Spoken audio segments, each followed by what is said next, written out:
So this Lent, we've been talking about going on this journey, and that journey is not up, but it's a journey down, and a journey inside.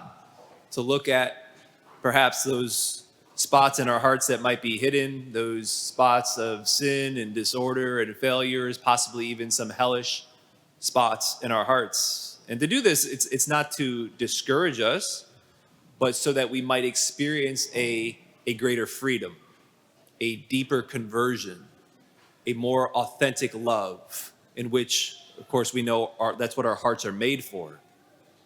And last week, we looked at the fact that this journey down and in, it's difficult, it's hard. And that's why oftentimes we need a helper, a guide, someone to help us to navigate those darker spots in our hearts. And ultimately, and why that is that God sends help for us. And what we see this week through the gospel really split up in two ways. First, Jesus gives this really stark warning. He draws upon two historic events, and he says, hey, Pilate just killed some people, and then there was this freak accident where a tower fell down and killed 18 people.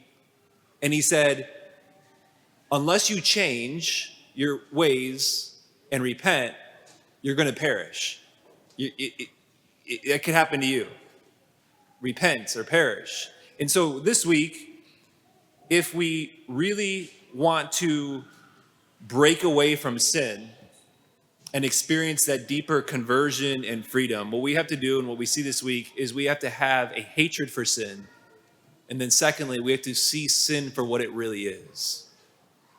So first, developing a hatred for sin. Throughout the scriptures, in many spots, looking up this week, throughout the Psalms especially, talk about the importance for us to love God and then also to hate sin. And the church, the tradition has always talked about the importance for us of developing a hatred for sin. You even think of the first prayer, one of the first prayers we teach children here at Notre Dame, when usually 6 or 7 years old, whether it's in our school or religious ed, we teach them the act of contrition. It's one of the first prayers I memorized as a kid. I said before going to bed, say before or during confession, the act of contrition. Oh my God, I am heartily sorry for having offended thee, and I detest all my sins. It's a prayer, Lord, grant me the grace to detest my sins, to have a hatred for them, help me have a disgust for it. Do we have this? You might say, well, yeah, of course we do, right? It's like love God, it's hate sin, but do we really? Might we like it if we're honest? There's a great image from C.S. Lewis's Great Divorce, where the man is walking towards heaven. As he walks towards heaven, you come to learn that he's got a red lizard on his shoulder, that the red lizard is whispering to him, and he's talking to this lizard, and this lizard represents the man's lust, which has afflicted him for most of his life. And as he gets close to the threshold of heaven, an angel who represents God in many ways, comes and approaches the man and just says to him, would you like me to kill that lizard? And the man said, yes, please. And the angel gets closer, and as the angel gets closer, the man says, you know what, actually, I think it fell asleep right now. It's really not bothering me that much right now. It's kind of quiet, so it's okay. Angel backs away. Some time goes by, the angel approaches again. Are you sure you don't want me to kill that lizard? And the man says, you know what, I think I should, I'll be able to kill it myself, I'll do it tomorrow. The angel backs away. I've shared before, St. Augustine approaches this, I think, honestly, when he famously said, Lord, make me chaste, but not yet. And he knew the truth there, that there's parts of us that likes the sin. Maybe we even fear losing it. It's been with us for a while. We even maybe turn to it to cope. We might even like it. And not to get too heady here, but Thomistic theology, our church's moral theology, it's actually very important to know this, that we sin because we perceive it as a good. That's all the way back from Genesis chapter 3, Adam and Eve in the garden, seeing the apple. We sin because we think it will make us happy. Otherwise, we wouldn't do it. We perceive it as a good. It will make me happy. It will satisfy me right now. But sin is a lie. Sin disguises itself. It promises something good, but in the end, it damages. It enslaves. It has this feeling empty. And it ultimately keeps us from divine love. This brings us to needing to see sin for what it truly is. We've been talking about Dante and his journey down into hell in Divine Comedy. And one of the reasons why Dante was sent on a journey to hell was not just to see sin, but to see it face to face in all its ugliness, in all its misery, to see the sadness of sin, its consequences and punishment. And see, like this allowed Dante to develop a hatred for sin, to not want it anymore. And it's important for us to go on that same journey. You know, and so that what that means is like to think about it. Like a false rumor that spreads about a teenager in high school. And it ruins her reputation.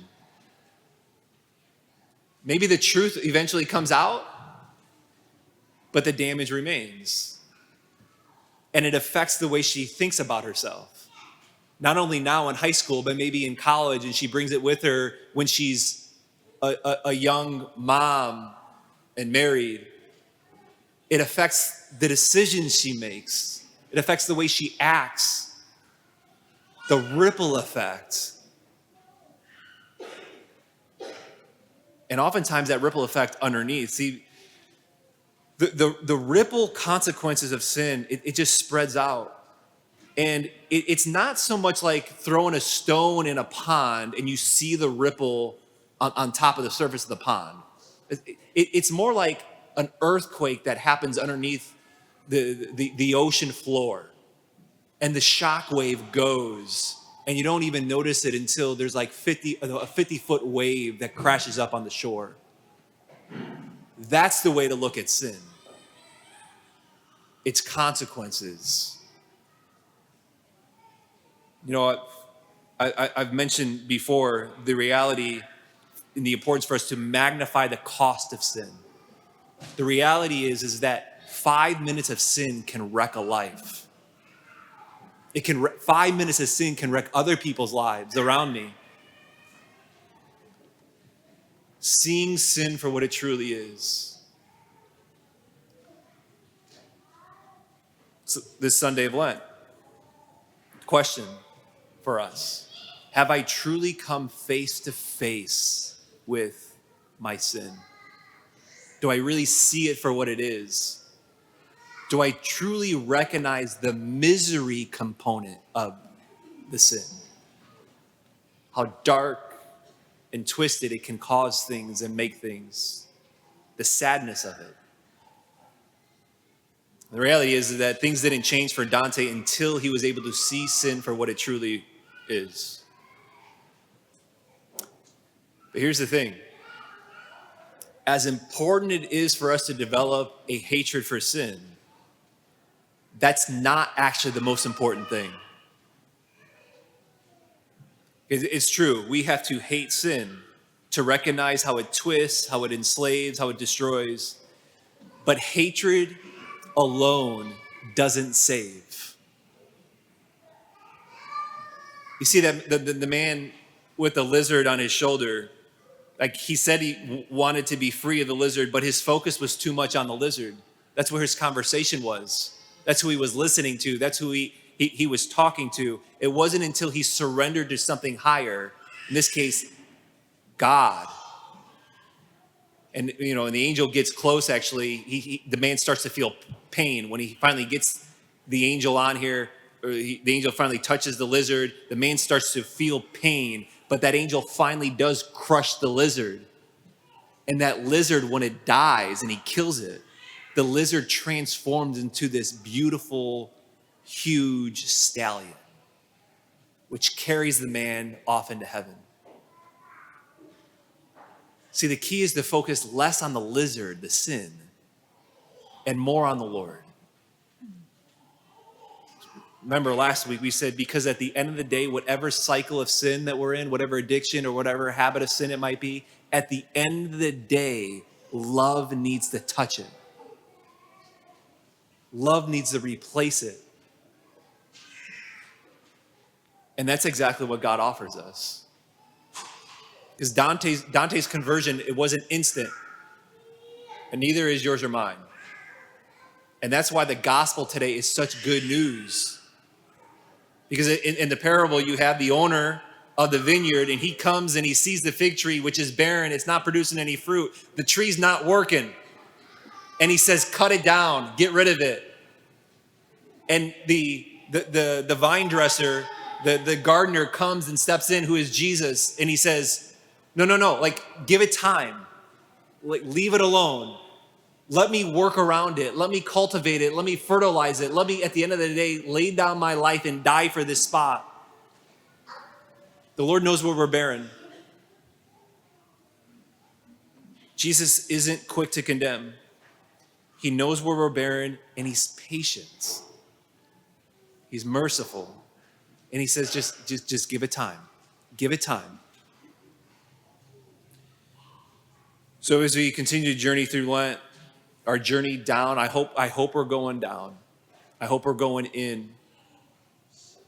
And as we do that, yes, see sin for what it truly is. And pray for the grace this week. Lord, help me to detest my sin. Help me to hate it, to develop a hatred for it.